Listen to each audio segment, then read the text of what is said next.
Nel caso del gruppo Agnelli c'è Gemina, che non è di maggioranza assoluta, ma che è sicuramente nell'orbita di Torino,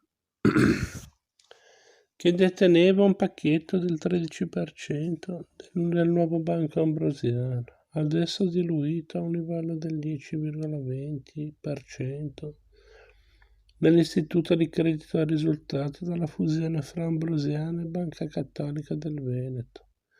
13.000 miliardi di raccolta e 437 sportelli.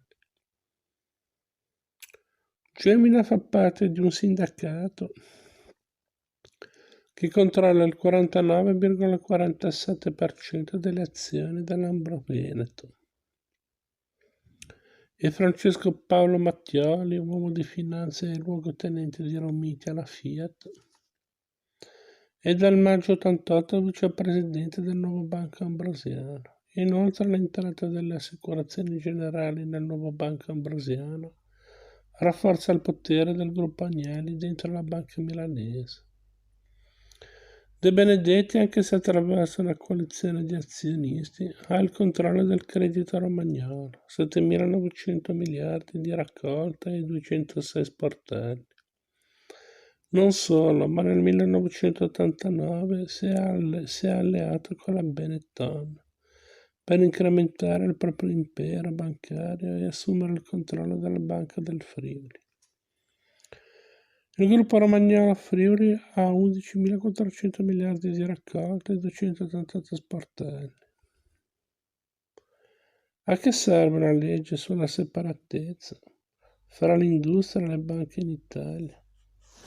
A fare in modo che la Olivetti o la Fiat non possano impadronirsi direttamente delle banche.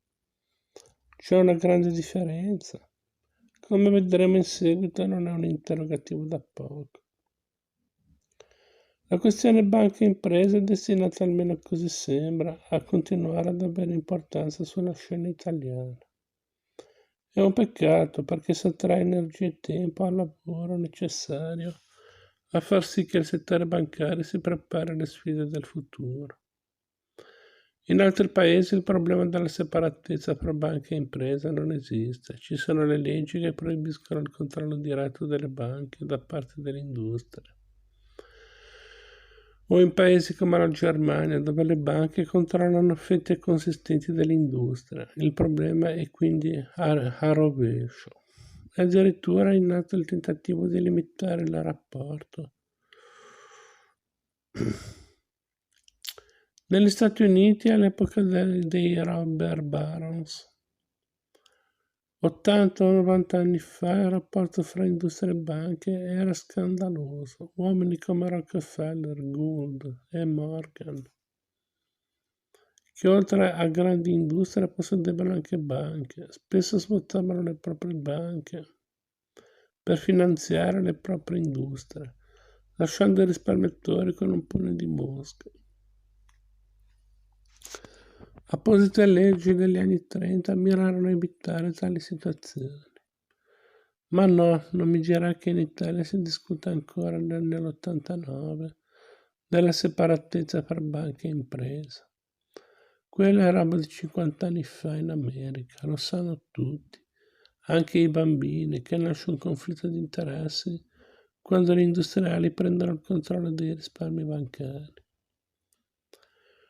Non è possibile che il livello del dibattito in Italia sia così basso. Erano le reazioni di un dirigente del Dipartimento del Commercio di Washington, in visita a Milano nella primavera dell'89. Stupito, incredulo, ma al di là del dibattito su banca e impresa, la sfida per le banche è reale, concreta. E per le banche, come ha sottolineato Piero Barucci nell'estate dell'89, la sfida arriverà ben prima del 92. Arriverà già nel luglio del 90, quando sarà liberalizzato in pieno il movimento dei capitali nella CE, incluso il diritto di tenere conti bancari dappertutto. Come si presenterà l'Italia a quel punto? Con le fusioni e le concentrazioni logiche è necessaria per affrontare la concorrenza straniera? o in una guerra continua fra bande politiche che vogliono lottare per il proprio interesse e bande industriali che hanno a loro volta progetti particolari. Prima di tentare una risposta, esaminiamo il lato più incoraggiante dello scenario bancario italiano alla vigilia degli anni 90. La grande fatica della ristrutturazione del sistema.